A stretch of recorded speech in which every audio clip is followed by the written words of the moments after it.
देखो कल हम क्या देख रहे थे, भारतीय संविधान की the feature of Indian constitution है ना, भारतीय संविधान की विशेषता। भारतीय संविधान की विशेषता में हमने कितने पॉइंट देखे थे? पहला क्या देखे थे? ये विश्व का सबसे लंबा लिखित संविधान, वर्ल्ड लार्जेस्ट रिटन कॉन्स्टिट्यूशन, विश्व का सबसे लंबा व लिखित संविधान, विश्व का सबसे लंबा व लिखित संविधान। इसमें क्या था कि हमारे संविधान में क्या 395 अनुच्छेद है, 25 भाग है ना, 12 अनुसूचियां है, 3 सूचियां है, ये सब देखा था। दूसरा हम देखे थे विभिन्न स्रोतों का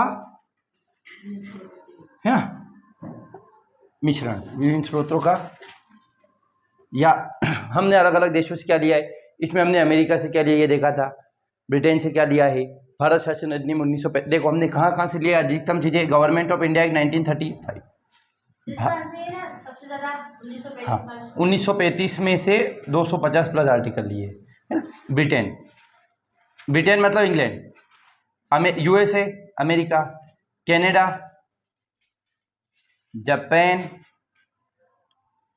जापान और आयरलैंड, यूएसएसआर, साउथ अफ्रीका ना, फ्रांस। ऑलमोस्ट हमने लगभग कितने देशों का अध्ययन किया था? 60 देशों का, 60 देशों के संविधान से अलग अलग चीजें ली। और अगला पॉइंट क्या देखा था हमने? कुछ नहीं देखा था। अगला पॉइंट पॉइंट नंबर 3 लिखे आप। हाँ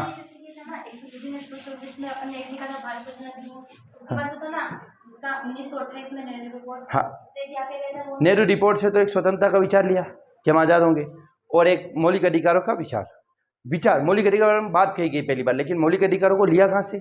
अमेरिका से। लेकिन विचार मतलब वो शुरुआत में बात की गई मौलिक अधिकारों की नेहरू रिपोर्ट से ना। हाँ, अब लिखिए नंबर 3, पॉइंट नंबर 3, लचीलापन व कठोरता का मिश्रण। क्या है भारत का संविधान? क्या है? लचीला व कठोर, लचीलापन व कठोरता का मिश्रण, the mixture of rigidity and flexibility, लचीलापन व कठोरता का मिश्रण है ना। रिजिडिटी, अच्छा रिजिड क्या होता है? रिजिड, हाँ रिजिड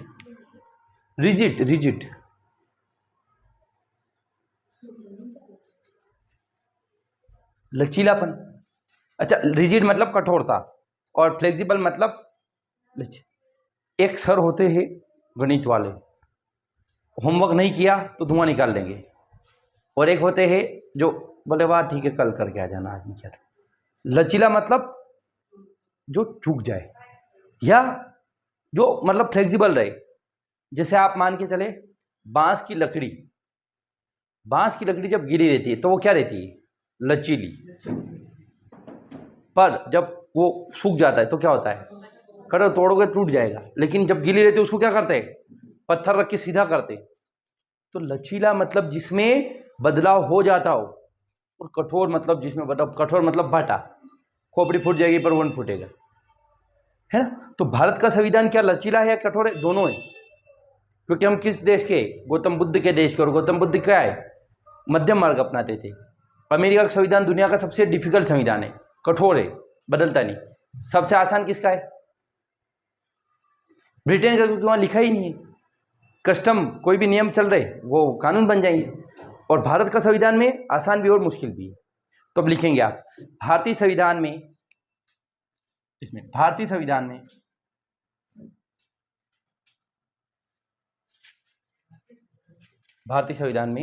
राष्ट्रपति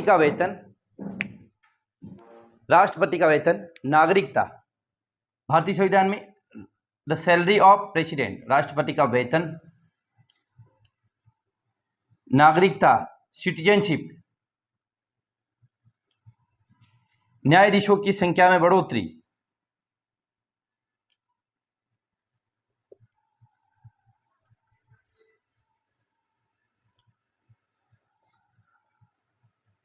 क्या हुआ है अभी भारतीय न्यायिक व्यवस्था में? क्या हुआ बताओ? न्यूज देखते हो क्या? नहीं देखते आप लोग? एलएलबी कर रहे हैं, क्या हुआ बताओ? अभी कुछ घटना हुई सुप्रीम कोर्ट में? देखा मनीष कुछ घटना हुई अभी?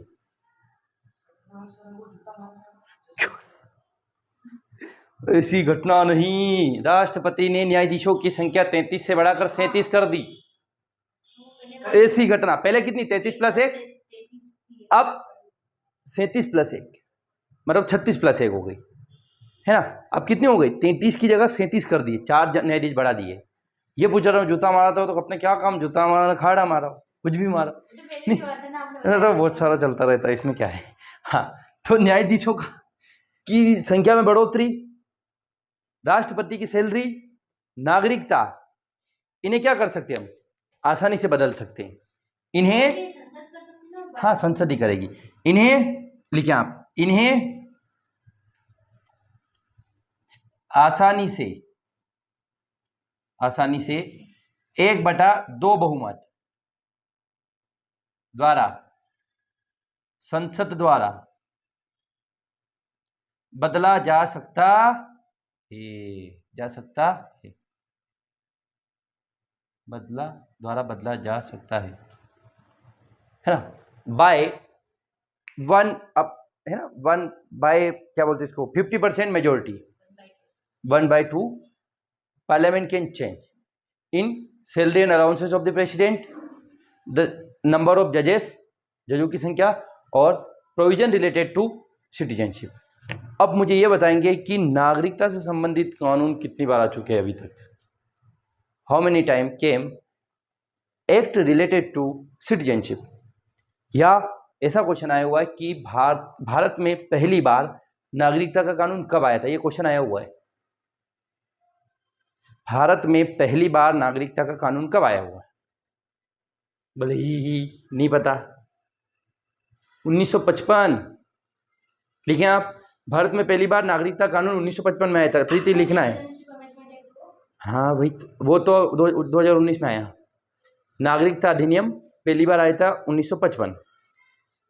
भारत में पहली बार नागरिकता अधिनियम 1955 में आया, और वर्तमान में 2019 में भी आया था। 2019 में आया था CAA, सिटीजनशिप अमेंडमेंट एक्ट, है ना। हाँ, 2019 CAA 2019 में आया कि हमारे देश में कौन नागरिक बन सकता है, किस देश के लोग नागरिक बन सकते हैं, नागरिकता प्राप्त कैसे करते हैं। हम आपको अगला टॉपिक आएगा, टॉपिक ये क्या पढ़ेंगे हम, भारत के राज्य, हम संविधान को कैसे पढ़ेंगे पता है। अभी ये बेसिक टॉपिक चल रहा है आपके, संविधान कैसे बना, संविधान की विशेषता, प्रस्तावना, संविधान संशोधन। फिर हम देखेंगे भाग, कितने भाग है 25, तो जितने इंपॉर्टेंट भाग नंबर 1 देखेंगे। भारत में क्या है, भारत राज्यों का संघ होगा। अब भारत राज्यों के संघ में कैसे राज्य बने, कैसे राज्यों का विलय हुआ, रियासतें बनाई। फिर भाग 2 देखेंगे, भाग 2 में क्या करेंगे, नागरिकता। फिर भाग 3 देखेंगे, मौलिक अधिकार। फिर भाग 4 देखेंगे, DPSP। फिर भाग 4A देखेंगे, मौलिक। फिर भाग 5 में आएंगे, उसमें क्या देखेंगे, संघ के बारे में सारी बात कर, राष्ट्रपति। फिर भाग 6 देखेंगे, राज्यों के बारे में बात करेंगे। ऐसे पढ़ेंगे, है मतलब जो आपके सिलेबस में ना जिस पार्ट में से वो पढ़ेंगे, ऐसा नहीं पूरा हम पढ़ेंगे। उधड़ा नहीं कर रखा हमने, दंड किस करेंगे, जितना सिलेबस में उतना ही करेंगे। ठीक, अगला लिखिए। समझ आइए ये बात क्या बोली मैंने, क्या।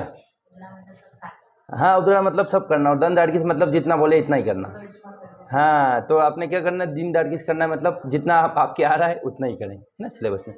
चलो, क्यों रो रहे हैं आप दोनों बीच में इतनी जुदाई क्यों हो गई है आपको। उसको बैठने दे दिया। वाह, हाँ बैठ जाओ, क्या दिक्कत है। जब अपने दोस्त के लिए इतना तो सेक्रीफाइस बनता है। बातें करेंगे, मुंह की मरोड़ दूंगा मैंने, ऐसे कैसे बातें करें।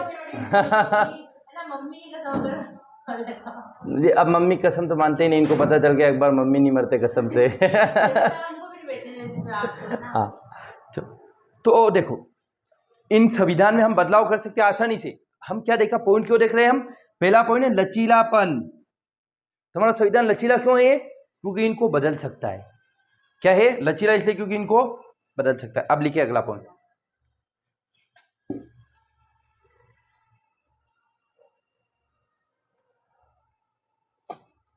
भारतीय संविधान में कुछ प्रावधान ऐसे हैं, ये लचीलापन वाला पॉइंट हो गया आपका पूरा, है ना। भारतीय संविधान में कुछ प्रावधान ऐसे हैं जैसे कि GST,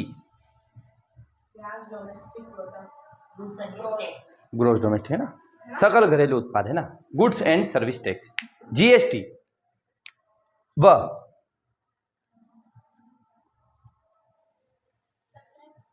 GST goods and service tax व सुप्रीम कोर्ट एवं हाई कोर्ट की शक्तियों में भारत में कुछ प्रावधान ऐसे हैं जैसे कि जीएसटी, सुप्रीम कोर्ट व हाई कोर्ट के शक्तियों में बदलाव, मूल अधिकार में बदलाव,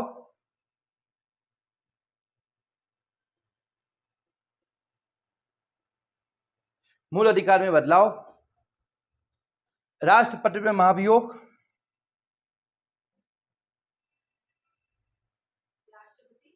पर महाभियोग, अरे इम्पीचमेंट आर्टिकल 72 नहीं 72 में तो वो है आपका क्षमादान से, हाँ ये क्या है, लेकिन भारतीय संविधान में कुछ प्रावधान ऐसे जैसे कि जीएसटी, ये सेंट्रल का मुद्दा है, मतलब जीएसटी मतलब राज्यों से भी लेती है, केंद्र से भी लेती है, तो ये बहुत बड़ा मुद्दा है। सुप्रीम कोर्ट और हाई कोर्ट की शक्तियां बहुत बड़ा मुद्दा है, और मूल अधिकार लोगों के जीवन से संबंधित है, और राष्ट्रपति, इन्हें परिवर्तित करने के लिए 2/3 बहुमत व 1/2 राज्यों की सहमति की आवश्यकता होती है, सहमति की आवश्यकता होती है।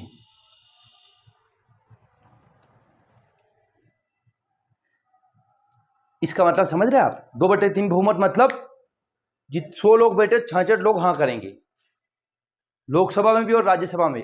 कोई बिल कैसे बनता है, मान के चलिए मध्य प्रदेश में शराबबंदी करना है, तो कानून कैसे बनेगा मैं अभी बताऊंगा। मैंने ये बताया कि भारत में कुछ प्रावधान ऐसे जैसे GST, high court supreme court की शक्तियों में बढ़ोतरी, मूल अधिकार है ना, और राष्ट्रपति में महाभियोग है ना, में अगर बदलाव करना है तो 2/3 बहुमत प्लस 1/2 राज्यों की सहमति, 2/3 बहुमत और 1/2 राज्यों की सहमति की आवश्यकता होती है। 1/2 राज्यों के मान के, मैंने कल एक चीज बताई थी आपको, भारत में कोई कानून बनाना है तो क्या प्रक्रिया है, हम एक ड्राफ्ट तैयार करेंगे कि भारत में शराबबंदी करना है, हम कहां जाएंगे, सबसे पहले संसद जाएंगे। संसद किससे बनती है, लोकसभा, राज्यसभा, और अब लोकसभा में गए तो क्या करा हमने, आधे से ज्यादा लोग, क्या अगर बदलाव करना हमें नागरिकता संबंधित कोई कानून बनाना है तो 1/2 बहुमत मतलब 100 लोग बैठे 51 लोगों से हाँ कर दी तो बन गया कानून, खत्म बात। लेकिन अगर मौलिक अधिकारों को खत्म करना है, कम करना है, बढ़ाना है तो क्या करेंगे, लोकसभा में अगर 100 लोग हैं तो इसका 2/3 कितना होता है, 66, 100 का 2/3 66, 1/3 होता है 33 और 2/3 होता है 66, तो 66 लोगों को तो हाँ करवाना है, 66 लोगों को यहाँ करवाना है, फिर राष्ट्रपति के साइन करवाना है। उसके बाद भारत में कितने राज्य, 28 और 8 केंद्र शासित प्रदेश, 28 और 8 कितने होते हैं, 30 और 36, 36 का आधा कितना होता है, 18 दूनी 36, 18 राज्यों की विधानसभा में पास होना चाहिए, केंद्र में कर लिया, फिर हर राज्य की विधानसभा में पास। अगर किसी राज्य में विधानसभा और विधान परिषद और राज्यपाल है तो फिर वो यही प्रक्रिया, लग रहा है आपको आसानी से हो जाएगा, इतने सरकार गिर जाए तो ये बहुत डिफिकल्ट है। इसलिए भारत का संविधान क्या है, लचीला भी और कठोर भी है। कठोर जहां जहां जरूरत है वहां कठोर कर दिया है कि जो मुद्दा बहुत बड़ा है, ऐसा नहीं कि उंगली कर दे सरकार है, और जो सामान्य उनको सामान्य, क्योंकि देखो अब ज्यादा ही कठोर हो जाता फिर बदलाव ही नहीं कर पाते, और ज्यादा ही ढीला हो जाता फिर मतलब ही नहीं देता कुछ, कोई बदलाव कर ही नहीं पाते हम। अगर हर चीज में बदलाव कर दे सरकार क्या करेगी, खत्म कर देगी। तो हमने क्या करा, मिश्रण रखा कि कठोर भी करो और लचीला भी रखो। ये होता है आपका लचीला व कठोर का मिश्रण, किसमें, the Indian constitution is a mixture of flexibility and rigidity. आपके लिए क्वेश्चन आया 7 नंबर में कि भारत का संविधान लचीला या कठोर, समझाइए, समझा देंगे आप इसको, आराम से समझा देंगे ना, ये प्रक्रिया लिख देंगे। ठीक, अब अगला पॉइंट हम लिखेंगे, है ना। चौथा पॉइंट है आप संविधान की सर्वोच्चता। भारतीय संविधान की अगली विशेषता क्या है? The supremacy of the constitution. संविधान की सर्वोच्चता, संविधान की सर्वोच्चता, the supremacy of the constitution, भारतीय संविधान की सर्वोच्चता। चलो, संविधान की सर्वोच्चता मतलब देश में सबसे बड़ी बुक कौन सी होगी? संविधान होगी। अच्छा, अब संविधान होगी, सर्वोच्चता का मतलब इस बुक से बड़ा कोई भी नहीं है, कोई संस्था नहीं। और संस्था कितनी? कार्यपालिका। और लोकतंत्र की या डेमोक्रेसी में तीन पिलर कौन से? कार्यपालिका, विधायिका और न्यायपालिका। तो कार्यपालिका, विधायिका और न्यायपालिका, इन तीनों में क्या होगा? हाँ, मीडिया तो चौथी वो है ना। हाँ, ये तीनों इंपॉर्टेंट नहीं है, इंपॉर्टेंट है लेकिन सबसे इंपॉर्टेंट कौन है? तो अगला पॉइंट क्या है? संविधान की सर्वोच्चता। आपके क्वेश्चन आया कि भारतीय संविधान की किन्हीं 4 विशेषताओं को समझाइए 7 नंबर। तो क्या करेंगे आप? पहला समझाएंगे सबसे लंबा लिखित संविधान, दूसरा समझाएंगे निम्न स्रोतों का अध्ययन, यहाँ 2 में ही खत्म हो जाएगा आपका तो। और तीसरा समझाए फिर कठोरता, नम्यता, चौथा समझाए। आ गई बात समझ में आ रहा है आपके? पढ़ रखा होगा संविधान तो, क्यों नहीं पढ़ा? क्या क्या पढ़ा है सब्जेक्ट में? है। चलो, अगला है शक्ति पृथक्करण का सिद्धांत। तो कल क्लास आना क्या ना आना? क्या बस हो गया शौक पूरा? रोज आना है ना क्लास? 2-3 दिन आ जाना, 3 दिन फिर आपको टी शर्ट भी देंगे, टी शर्ट भी देंगे, गले में लटकाने को अब देंगे, आई कार्ड भी। बिल्कुल प्रोफेशनल। कॉलेज में जाते होंगे, इतने प्रोफेशनल तरीके से कोचिंग आओगे अपने। कॉलेज में लगा के जाते आई कार्ड लगाना पड़ता है? अपने यूनिफॉर्म अपने बना ली, यूनिफॉर्म है कॉलेज थी क्या है? सफेद, सब सफेद शर्ट पहनती लड़कियां भी। लाना पड़ता है, मिलता नहीं पैसे लगते हैं अपने। हाँ देखो, अगला है शक्ति पृथक्करण का सिद्धांत। इसका मतलब क्या होता है? देखो, अब हमारे यहां पर 2 चीजें होती है, एक विधायिका और एक होती है विधायिका और कार्यपालिका। देखो, देखिए मैंने विधायिका और कार्यपालिका। अब विधायिका और कार्यपालिका में क्या है? ओवरलैपिंग है, ऐसे ही अति व्यापन का मतलब होता है दोनों एक दूसरे से जुड़ती है। विधायिका कहां से निकलकर, विधायिका से क्या निकलता है? कार्यपालिका। सांसद ही क्या बनते? मंत्री बनते। तो ये दोनों तो क्या है? ओवरलैप है। लेकिन विधायिका और न्यायपालिका क्या है? अलग अलग। शक्ति पृथक्करण मतलब न्यायपालिका और विधायिका कार्यपालिका के बीच शक्ति का विभाजन है, मतलब पृथक है। न्यायपालिका में कभी भी सरकार इंटरफेरेंस नहीं करेगी। हाँ, विधायिका में कार्यपालिका इंटरफेरेंस करती, कार्यपालिका में विधायिका इंटरफेरेंस करती, पर न्यायपालिका उंगली नहीं कर सकते। तो यह है शक्ति पृथक्करण का सिद्धांत। अगली बात समझ, अगला देखिए आप। अच्छा, इससे क्या होगा? इससे होगा, मान के चलिए अगर मेरे क्लास में कोई नहीं है तो आप क्या करोगे? आप बहुत बगाड़ा करोगे, मस्ती करोगे, तो चेक्स एंड बैलेंस नहीं। लेकिन मैं यहाँ हूं तो डरोगे, सर ने कुछ बोल दिया तो। सेम ऐसे ही अगर विधायिका के ऊपर कोई दबाव नहीं रहेगा तो काम कुछ भी करने लगेंगे। न्यायपालिका का दबाव अलग रखे, न्यायपालिका बोले ये मत करो, और इनके बीच इसलिए शक्ति पृथक्करण रख रखी है। बच्चा कब पढ़ता है? जब उसके ऊपर दबाव रहे। दबाव नहीं रहे तो वो नहीं पढ़ेगा। दबाव किसका? माँ बाप का। ठीक, अब अगला देखिए आप।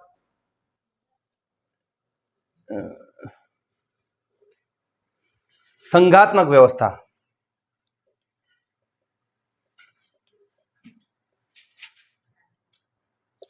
Federal system with strong centre, एकात्म संघ के साथ। संघात्मक व्यवस्था एकात्म संघ के साथ, इसका मतलब क्या होता है? कुछ नहीं, अधिकांश निर्णय कौन लेगा?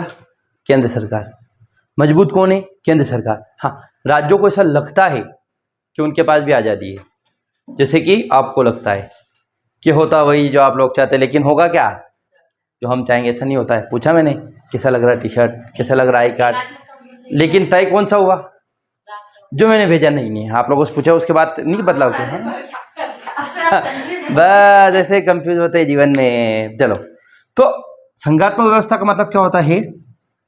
हमारे देश में संघ होगा मतलब केंद्र सरकार होगी, राज्य होगा मतलब राज्य सरकार होगी, लेकिन मजबूत कौन होगा?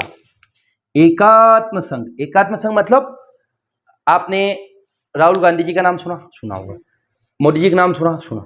सबसे मजबूत कौन है? मोदी जी। मोदी सरकार। लेकिन मोदी जी अकेले थोड़ी क्या सरकार 543 सांसदों से मिलकर क्या बनती है? सरकार बनती है। उनमें से आधे जैसे ज्यादा सांसद होंगे तब सरकार बनेगी, लेकिन हम सुनते किसका है? और कुछ भी कानून बनाना तो क्या करेगी सरकार? केंद्र सरकार बनाएगी, राज्य सरकार के पास इतनी शक्ति नहीं है। तो इसलिए संघात्मक व्यवस्था क्वेश्चन आएगा, भारत संघात्मक व्यवस्था कहां से ली गई? कनाडा से। ये बताया था ना आपको कि संघात्मक व्यवस्था कनाडा से। अब लिखे आप,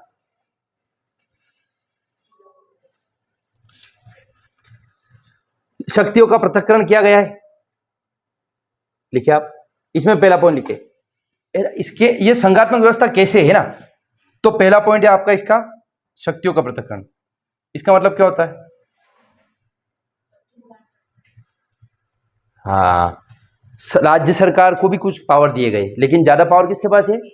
केंद्र सरकार के पास। अगला लिखिए, संविधान की सर्वोच्चता। और संविधान में मजबूत किसे रखा गया है? केंद्र को। किसको रखा गया है? संविधान की सर्वोच्चता। संविधान की सर्वोच्चता। संविधान की सर्वोच्चता। अगला लिखिए, संविधान कठोर भी है। राज्य सरकार को कभी भी संविधान संशोधन करने की शक्ति नहीं है। राज्य सरकार कभी भी दूसरे देशों से संबंध नहीं बना सकती, केवल केंद्र सरकार कर सकती है। तो संविधान की कठोरता, संविधान की। लेकिन अमेरिका में क्या है? अमेरिका का खुद राज्य का खुद शक्ति है, राज्य का खुद का संविधान है, देश का भी संविधान है। लेकिन भारत में क्या है? एक ही संविधान है जो कौन चलाता है? केंद्र सरकार, है ना। ये तो संविधान की कठोरता, ये समझ में आ रहा है कि मेरे ही आ रहा है? पायल आपके थोड़ा बहुत कि पूरा? हाँ, तो आने लगेगा धीरे। तीसरा, नंबर 4, लिखित संविधान। नंबर 4 लिखित संविधान। वो नरेंद्र क्यों नहीं आ रहा यार? लिखित संविधान सब चीजें लिख रखी है हमने कि राज्य के पास ये शक्ति रहेगी, केंद्र के पास ये रहेगी। तो ये एकात्मक शासन व्यवस्था है ना। और बस ये बहुत सारी चीजें मत लिखो अब।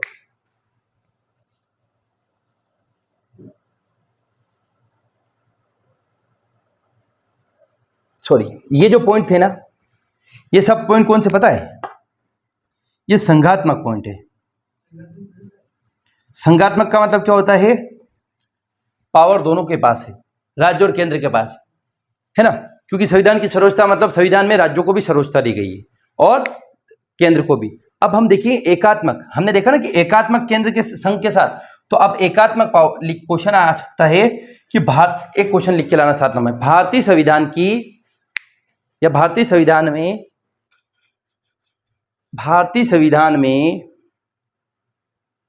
या भारतीय संविधान के एकात्मक लक्षण समझाइए। Explain the unitary features of Indian constitution. भारतीय संविधान के एकात्मक लक्षण समझाइए। भारतीय संविधान के एकात्मक लक्षण समझाइए। अब लिखो कौन कौन से एकात्मक लक्षण? 7 नंबर एकात्मक लक्षण लिखो भारतीय संविधान के। नंबर 1, एकल न्यायपालिका। हाँ, ये तो कल लिख के लाना है। अब लिखना है ना, मैं ये पढ़ रहे हैं ना एकात्मक कौन कौन सी शक्ति है ना, इसको समझाना है कल आपको अच्छे। लिखिए, एकात्मक व्यवस्था कौन सी? एकल न्यायपालिका मतलब न्यायपालिका एक दूसरे से जुड़ी हुई है। केंद्र सरकार सबसे बड़ा कौन है? सुप्रीम कोर्ट, उसके बाद राज्य सरकार, उसके बाद डिस्ट्रिक्ट कोर्ट, है ना। तो एकल। अगला लिखिए, एकल नागरिकता। अमेरिका में क्या है? कोर्ट भी डबल है, नागरिकता भी डबल है ना, एकल नागरिकता। अगला लिखिए, एकल संविधान। देश का संविधान ही एक है। अमेरिका में क्या है? डबल संविधान है, राज्य का भी अलग है ना। अगला, राज्यपाल का पद। राज्यपाल को कौन नियुक्त करता है? राष्ट्रपति। और राष्ट्रपति कौन होता है? केंद्र सरकार का मुखिया या देश का मुखिया। और चलती किसकी? राष्ट्रपति, केंद्र सरकार की। जो सरकार बोलेगा वही राष्ट्रपति बने। तो लिखिए, एक तो एकल न्यायपालिका लिखिए आपने, दूसरा एकल नागरिकता लिख लिया, तीसरा एकल संविधान लिख लिया, मतलब संविधान एक ही है, राज्यों का अलग। चौथा लिखिए, राज्यपाल का पद, ब्रैकेट में लिखिए राष्ट्रपति द्वारा नियुक्ति। The post of governor appointed by president. राज्यपाल का पद राष्ट्रपति द्वारा नियुक्ति। अच्छा, राष्ट्रपति द्वारा नियुक्ति का मतलब जो केंद्र सरकार जाएगी ना वो राज्यपाल रहेगा। अगला लिखिए, आपातकालीन प्रावधान। आपातकालीन प्रावधान में केवल और केवल शक्तियां केंद्र सरकार के पास रहती है, राज्य के पास कुछ नहीं रहता। लिखिए, आपातकालीन प्रावधान। आपातकालीन प्रावधान, आपातकालीन प्रावधान, आपातकालीन प्रावधान। ठीक, लिखिए आपातकाल के दौरान राज्य सरकार की शक्तियां खत्म हो जाती है। आपातकाल के दौरान सारी शक्तियां केंद्र सरकार के पास या राष्ट्रपति के पास चली जाती है। आपातकाल के दौरान सारी शक्तियां राष्ट्रपति के पास चली जाती हैं। राज्य का मुखिया कौन हो जाता है? राष्ट्रपति। क्वेश्चन आया था एक बार, कल ही देखा मैंने क्वेश्चन, एमपीपीएससी नहीं पूछा है कल, कि कौन सा मतलब एक पेपर में कि ऐसे कौन से अनुच्छेद है जो आपातकाल के दौरान निलंबित नहीं होते। कल बताया था ना आपको, ऐसे कौन से अनुच्छेद है जो आपातकाल के दौरान निलंबित नहीं होते। संस्कृति बताओ, ऐसे कौन से अनुच्छेद है जो आपातकाल के दौरान निलंबित नहीं होते। कल परसों पढ़ाया था ना, कल ही पढ़ाया था हमने। जर्मनी से लिया आपातकालीन उपबंध, उसमें ब्रैकेट में लिखा था ये अनुच्छेद आपातकाल के दौरान निलंबित नहीं होंगे। कौन से? 20 21 देख लिया आपने अब। 20 और 21 दोनों है ना, 20 और 21 कभी भी निलंबित नहीं होंगे। अगला लिखें आप, चुनाव आयोग पूरे देश के चुनाव कौन कराता है? इलेक्शन, विधानसभाओं के चुनाव। एक बार क्वेश्चन आया था कि राज्य के चुनाव आयोग का कौन सा कार्य नहीं है? राष्ट्रपति में निहित हो जाती है। राज्य की सारी शक्तियां राष्ट्रपति में निहित हो जाती है। आपातकाल के दौरान राज्य की सारी शक्तियां राष्ट्रपति में निहित हो जाती है। इसका मतलब क्या होता है? सारे काम कौन करता है? प्रेसिडेंट। और प्रेसिडेंट कौन होता है? जो केंद्र सरकार चाहेगी वो, मतलब राज्य में इंटरफेरेंस कर सकती है ना। अगला लिखें आप। लिखना है ना। क्वेश्चन ये आया था कि निम्नलिखित में से कौन सा कार्य चुनाव आयोग का नहीं है? तो सुनना ऑप्शन, राष्ट्रपति के चुनाव कराना, लोकसभा के चुनाव कराना, विधानसभा के चुनाव कराना और नगर पालिकाओं के चुनाव कराना। क्योंकि नगर पालिकाओं के चुनाव कौन कराता है? State election commissioner.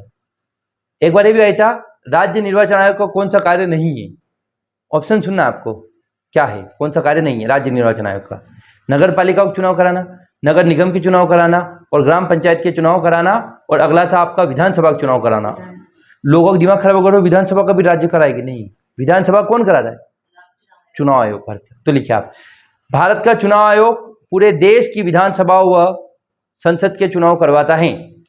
भारत का चुनाव आयोग, तो इसका मतलब क्या हो? संघात्मक है, केंद्र सरकार नियुक्त करेगी ना। भारत का चुनाव आयोग। अगला CAG, नियंत्रक व महालेखा परीक्षक। भारत का चुनाव आयोग पूरे देश का विधानसभाओं के व संसद के चुनाव करवाता है।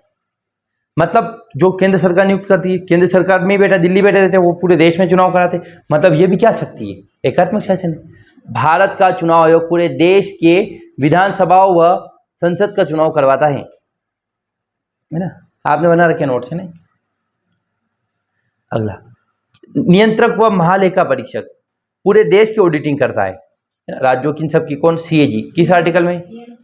नियंत्रक व महालेखा, नियंत्रण नहीं, नियंत्रक। हाँ, नियंत्रक व महालेखा परीक्षक, कंट्रोलर एंड ऑडिटर जनरल।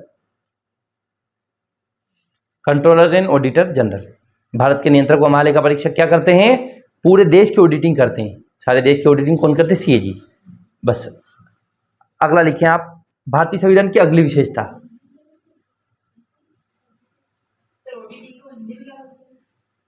अंकेक्षण। ऑडिटिंग का मतलब होता है पैसों का लेखा जोखा। लिख लो, पैसों का लेखा जोखा, ऐसा लेखा जोखा रखती है देश के अकाउंट। हाँ, रिपोर्ट। जैसे अभी स्कूल उसने रिपोर्ट निकाली, मध्य प्रदेश में 1 लाख टीचर की पोस्ट खाली है, ऐसा।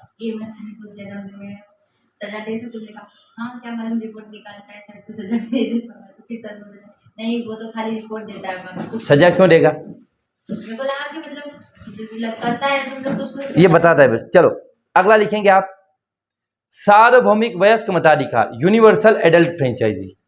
ये मोस्ट IMP पॉइंट है ना। सार्वभौमिक वयस्क मताधिकार, क्या पॉइंट का नाम क्या है? सार्वभौमिक वयस्क मताधिकार।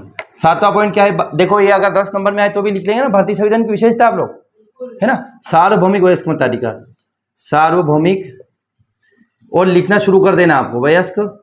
सब कल में से 10 से 11 पेज में लिख के क्या विशेषता को बस मैंने क्या बोला था आपको, आप फोकट दिमाग खराब, पेज भरना, मैंने यही बोला था ना। क्या आया 20 में पहला पेज पढ़ा हुआ है? 20 तो पढ़ी नहीं पढ़ी तो बस फिर क्या क्या कितने पेपर आ गए, हो गए? 3 पेपर उसमें 3 हो गए। अब कौन से पेपर, कितने और बचे? अब वो माइनर के बचे हैं 2 पेपर उसके, तो वो भौतिक भूगोल, मानव भूगोल, 2, हिंदी का है और 3, इंग्लिश का बचा है 4। और एक आधे भी ले बाप रे बाप, बहुत पेपर होते हैं ना। चलो, सार्वभौमिक वयस्क मताधिकार का मतलब क्या होता है? सभी को वोट करेगा। जो लोग 18 साल से ज्यादा के हो गए हैं वो क्या करेंगे, चुनाव में भाग ले सकते। अमीर हो, गरीब हो, ऊंची जाति का हो, किसी भी जाति का हो, ब्राह्मण हो, बनिया हो, कोई भी हो, महिला हो, पुरुष हो। बोले वेंडा हो तो नहीं दे सकता, मेंटली डिस्टर्ब है वो व्यक्ति नहीं दे सकता। अरे बटा फेंक देगा, जाके मशीन फोड़ देगा तो वो किसको वोट देना है? तो मेंटल इलनेस जिसमें वो नहीं दे पाएगा। पर जो 18 साल से ज्यादा हो गया, अमीर हो, गरीब हो, छोटा बड़ा हो, कोई भी मायने नहीं रखता, सबको वोटिंग में भाग लेने का अधिकार है। तो लिखिए आप, भारतीय संविधान के अनुच्छेद 326 आर्टिकल 326, भारतीय संविधान के अनुच्छेद 326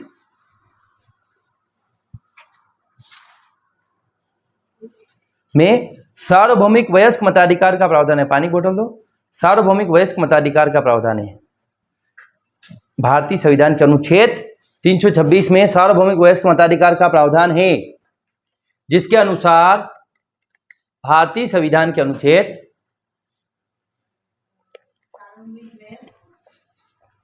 मताधिकार का प्रावधान है,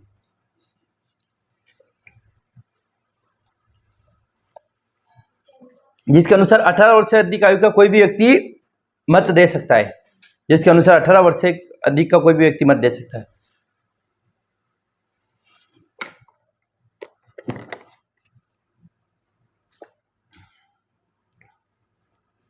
सातवां पॉइंट समझ में आ गया आपके? अब 8वां पॉइंट पढ़ेंगे हम।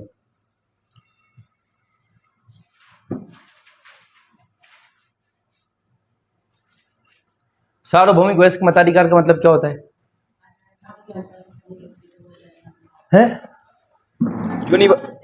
यूनिवर्सल एडल्ट फ्रेंचाइजी, इसको क्या बोलते हैं? यूएएफ, यूनिवर्सल एडल्ट फ्रेंचाइजी या सार्वभौमिक वयस्क मताधिकार भारत में है। इसका मतलब क्या होता है कि जो व्यक्ति 18 साल से अधिक का हो चुका है, किसी भी धर्म का हो, किसी भी जाति का हो, किसी भी जेंडर का हो, किसी भी निवास का हो, मतलब भारत में कहीं भी रह सकता है, वो चुनाव में भाग ले सकता है। वोटर आईडी कार्ड होना चाहिए, आधार कार्ड होना चाहिए, पैन कार्ड होना चाहिए। पर अगर वो मानसिक रूप से विक्षिप्त है, पागल है, दिमाग काम नहीं करता है, फिजिकली फिट नहीं है, तो वो चुनाव में भाग नहीं ले सकता। तो सार्वभौमिक वयस्क मताधिकार समझ में आ गया ना? जो 18 साल का है वो वोट में भाग ले सकता है। अगला लिखिए। अब अगला पॉइंट लिखते, ये सातों समझ में आ गए। पहला क्या लिखे थे हम? सबसे लंबा वाला लिखित संविधान, है ना? ये वीडियो है ना, वीडियो देख लेना आप लोग, ये मनीष इनको भेज देना प्लेलिस्ट में। अगला है विभिन्न स्रोतों का मिश्रण, मतलब हमने अलग अलग जगह से अलग अलग चीजें ली। फिर हम देखें लचीलेपन और कठोरता का मिश्रण। और अगला देखें हम संविधान की सर्वोच्चता, दुनिया भारत की सबसे बड़ी बुक संविधान। और शक्तियों का पृथक्करण का सिद्धांत अपनाया गया है, राज्यों को शक्तियां दी गई, केंद्र को दी गई है, और न्यायपालिका और विधायक के बीच कोई संबंध नहीं है। और संघात्मक व्यवस्था, संघात्मक व्यवस्था में क्या देखा था हमने? एक तो संघ वाले फीचर कौन कौन से, फिर देखा था हमने एकात्मक फीचर कौन से, और लास्ट में देखिए हम सार्वभौमिक वयस्क मताधिकार, जिसका मतलब क्या होता है? जो 18 साल से ज्यादा का वो क्या ले रहा है? वोट में भाग ले सकता है। अब अगला पॉइंट हम देखेंगे, लिखें आप, 8वां पॉइंट है ना। बस ये विशेषता पूरी हुई क्या? लास्ट है 8वां और है अभी तो पार्टी शुरू हुई है। हाँ, 8वां है आपका धर्मनिरपेक्षता। क्या है? धर्मनिरपेक्षता। क्या होती है धर्मनिरपेक्षता? बताएं। धर्मनिरपेक्षता क्या होती है? Secularism, secularism. भारत जैसे धर्मनिरपेक्ष है, धर्मनिरपेक्ष है क्या? वही तो है ना। क्या धर्मनिरपेक्षता, या इसको एक और बोला जाता है पंथ निरपेक्षता। क्या नाम है इसका? एक और पंथ निरपेक्षता।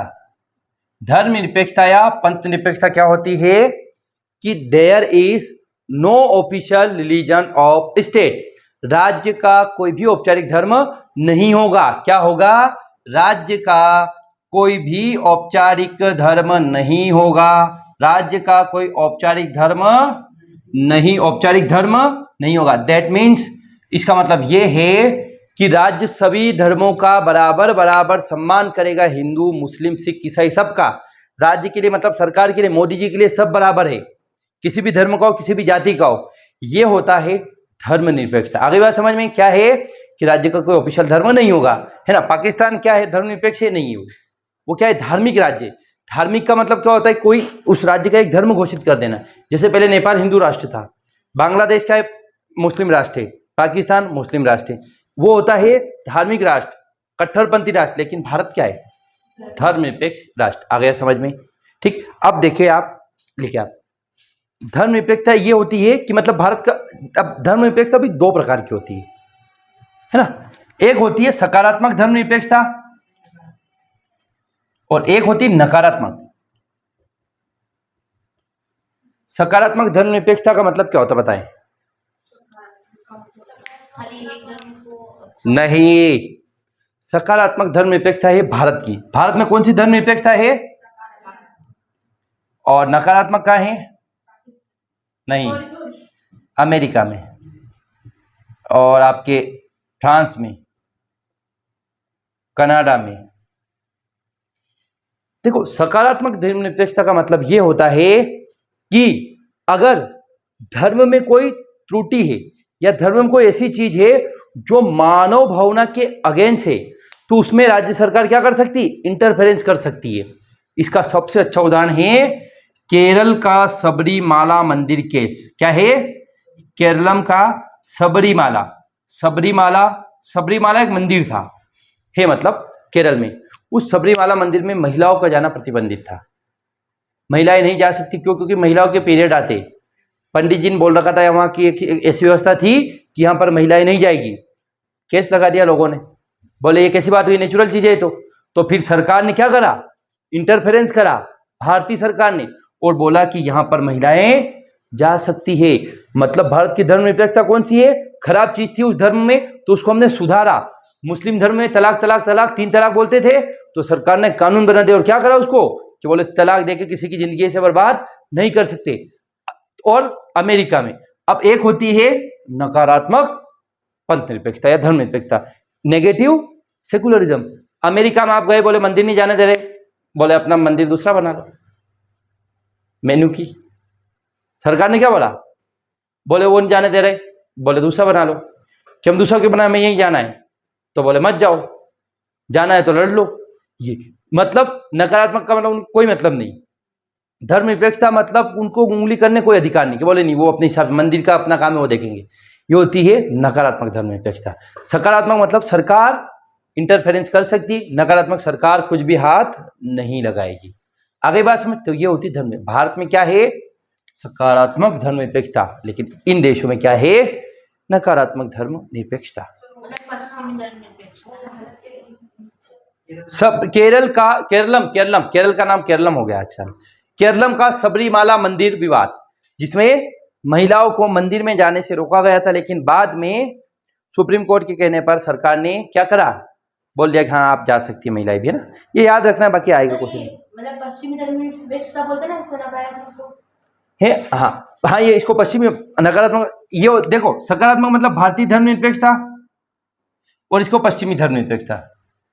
अच्छा, ये जब हम देख रहे हैं ना, तो ऐसा नहीं करें हम केवल महिलाओं को। कल से पुरुष चले गए, एक ऐसा मंदिर है जहां पर पुरुष नहीं जाते। पुरुष क्यों जाते? क्योंकि महिलाएं बना इसलिए पुरुष नहीं जाते। तो सरकार ये भी बोल सकती है पुरुषों को जाने दो भैया, भेदभाव नहीं करेगी जाति के आधार पर, धर्म के आधार पर, जेंडर के आधार पर। ये होता है, ठीक। और नकारात्मक का मतलब क्या होता है? कोई मतलब नहीं, टाटा ऐसे कर दिया, टाटा हम नहीं करें। तो हो गया आपका धर्मनिरपेक्षता खत्म। अब अगला पॉइंट है त्रिस्त्री शासन व्यवस्था, है ना। त्रिस्त्री शासन व्यवस्था, ये तो पूरा ही करके हम छोड़ेंगे ना आज। त्रिस्त्री शासन व्यवस्था, 3 टियर पंचायती राज सिस्टम। 3 टियर पंचायती राज सिस्टम। आप भी इनके गांव के ही हो क्या? अलग? तो आप कहीं बस से आते हो, कहीं रहते हो? तो बस फिर आपके जाने की दिक्कत होनी है ना, कभी बस की। आप लोगों को तो 45 तक आएगी, है ना। तो ये टॉपिक पूरा ही कर ले, है ना, है ना। बस तो बस फिर बस है तो बस फिर त्रिस्त्री शासन व्यवस्था, इसका मतलब क्या होता है? हाँ, त्रिस्त्री शासन व्यवस्था। 3 टियर सिस्टम। हमारे यहाँ पर क्या होगा, 3 स्तर पे शासन होगा। मतलब एक तो होता है आपका केंद्र सरकार, तीन स्तर का भी 2 मतलब होता है, राज्य सरकार और पंचायतें। अब हम देखेंगे पंचायतों में 3 स्तर है। एक तो सबसे नीचे ग्राम पंचायत, नगर पंचायत और जिला पंचायत है। नगर पंचायत, जनपद पंचायत और जिला पंचायत ये। और शहरों में नगर पालिका, नगर परिषद और नगर निगम। शहर में होता है नगर पालिका, नगर परिषद और नगर निगम। गांव में गांव पंचायत सबसे छोटा, जहां 1000 जनसंख्या हो गांव पंचायत। फिर उनसे बड़ा है गांव से थोड़ा बड़ा बन गया है, उसके नगर पालिका। और फिर हो गया नगर जिला पंचायत। हर जिले में 5000 के लगभग रहती है ना, ऐसा कुछ क्राइटेरिया। हाँ 5000 के लगभग ही है। हाँ 5000 ही। तो त्रिस्तरीय शासन व्यवस्था मतलब हमारे आप देखो, त्रिस्तरीय का मतलब है एक तो होता है केंद्र स्तर पर, राज्य स्तर पर और देश के स्तर पर। इसको बोलते हैं डिसेंट्रलाइजेशन ऑफ पावर, शक्तियों का विकेंद्रीकरण। त्रिस्तरीय व्यवस्था मतलब शक्तियों का विकेंद्रीकरण। 10वां लिखे पॉइंट, 10 पॉइंट लिखे। आपातकालीन प्रावधान, ये भी संविधान की विशेषता है। द प्रोविजन ऑफ इमरजेंसी या प्रोविजन रिलेटेड टू इमरजेंसी।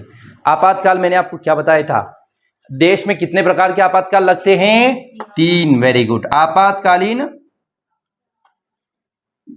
प्रावधान, देश में कितने प्रकार के आपातकाल लगते हैं? 3।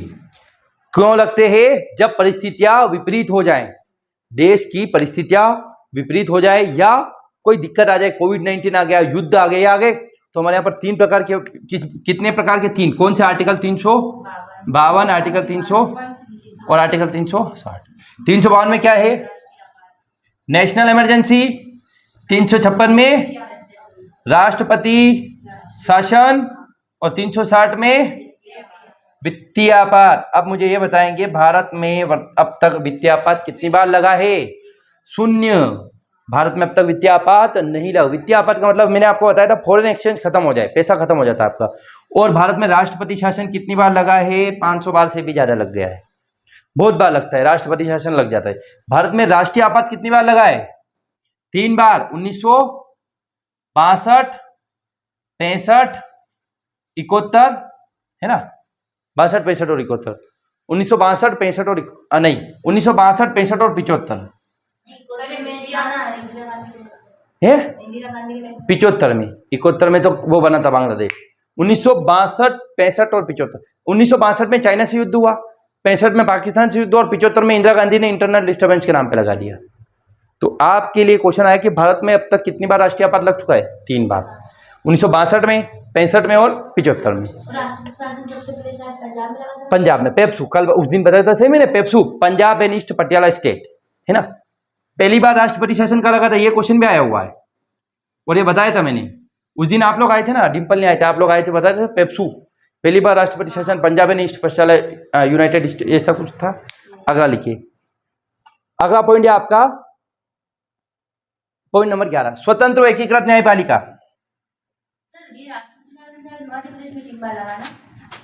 बहुत बार लगता है, तो राष्ट्रपति शासन तो हर। वित्तीय आपातकाल का मतलब ये होता है कि हम अमेरिका का लोग यहाँ घूमने आएगा, कोई भी व्यक्ति, तो डॉलर चलेगा भारत में? नहीं चलेगा, तो पैसा चलेगा। तो उस डॉलर को लेके पैसे देना। सेम ऐसे ही भारत के व्यक्ति कहाँ जाएंगे? अमेरिका में जाएंगे। तो भारत का पैसा, ये डॉलर खत्म हो गया भारत के पास, तो कोई यहाँ से आ रहा है ना, और हमें पेट्रोल मंगवाना है, तो कैसे आएगा? पैसों से तो आएगा नहीं, डॉलर से आएगा। कैसे मंगवाए? पैसा रह गया हमारे पास, डॉलर खत्म हो गए, मतलब पैसा, वित्त खत्म हो गया है ना। तो क्या होगा? आपातकाल लग जाएगा। बोले देखो, फिर लोग बोलेंगे, मोदी जी भी बोलते रहे सोना मत खरीदो, शादियां महंगी मत करो, ये करो। पहले मोदी जी बोलते थे सोना आभूषण होता है, महिलाओं का सम्मान होता है, स्त्रियों का सम्मान। देश में, दुनिया में क्राइसिस चल रही है, पैसा नहीं बचा है लोगों के पास, बहुत बड़ी मुश्किल आने वाली है आने वाले समय में, है ना। पेट्रोल के भाव बढ़ने वाले, डीजल के दिक्कत है। हाँ 3 रुपये बढ़ गए, 106 थे अब 109 हो गए। देखो हो गया वो तो सब हो गई, काम कुछ रुकेगा नहीं, बोले है ना। सर मतलब जैसे कि अपने को कौन से दूसरे देश में है ना, अपने पास वो करेंसी नहीं, तो वो करेंसी उस बैंक वाले देंगे क्या उस देश के? मेरे प्यारे जी, चलो अपने को दूसरे देश में नहीं जाना, पर अपने को दूसरे देश से पेट्रोल तो मंगवाना है, क्रूड ऑयल तो। मतलब अपने पास, अपने को वहां से कुछ चीज खरीदनी हो, लेकिन अपने हाँ। पास देश के पैसे नहीं होते। वही तो बोल रहा मैं, अपने पास अगर हम कुछ खरीदना है तो डॉलर में खरीदेंगे हम। हमारे पास एक ऐसा नियम है कि कुछ डॉलर होने चाहिए हमारे पास।